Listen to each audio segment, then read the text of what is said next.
Nazarbiy masjidini gumbazini ko'rib turibsizlar. Biz hozir Nazarbiy ittifoqqa kelganmiz. Shundoq 200 metr, 300 metr tashqariga chiqqaningizdan keyin o'zi katta ko'cha keladi. Eng zo'ri borku, ikkitalar maktab, ikkitalar bog'cha, xususiy parkinglar hammasi, xullas shaharda umuman kam joy yo'q ekan. Shu yerda mana shu orqamda ko'rib turgan 212 sotixga joylashgan 2 etajli 6 ta xonali bittasi oshxona bo'ladi. Uyimizda sotuvga qo'yilyapti. İçlarini hosilarini birga ko'rib chiqamiz. Qadrdonlar, ungacha sizlar menga obuna bo'lib, like bosib qo'yinglar. Sizlarga ajoyib sovg'am bo'ladi. Undan tashqari bizning kanal orqali uy olganlarga ham bizning video texnika sovg'alarimiz bor. Qani endi ichkarini birga ko'rib chiqamiz. Marhamat.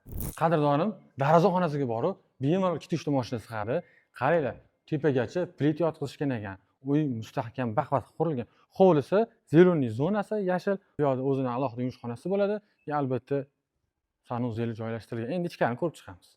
Ichkariga kirib oldik. Chap qo'lda mehmonlar kutish uchun mehmonxonamiz keladi. Ko'rasiz, juda ham chiroyli qilib yasatib berishgan. Bu yerda umumiy sanuzel joylashtirilgan. Bu yerda oshxona joylashtirilgan bo'ladi. Bu yerdan ikkinchi etajga chiqamiz. Ikkinchi etajga chiqib kelar ekanmiz. Bu yerga kattagina foyer hol qilib qo'yishibdi. Bu yerda choy ichib o'tirsa bo'ladi. Bemalol ko'pchilik sig'adigan joy qilishdi. Xo'p, xonalar ketma-ketligi. Zinadan chiqqanimizda chap qo'lda yotoqxonamiz keladi.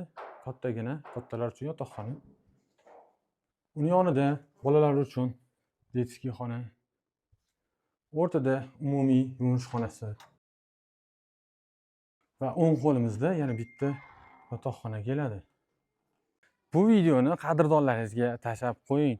Qadrdon Nazarbiyni qidirayotgan bo'lsangiz, siz uchun shu albatta mos keladi. Duo qilib like bitta bosib qo'ying. Inshaalloh Allohimiz hammamizga shunaqa chiroyli uylar nasib qilsin.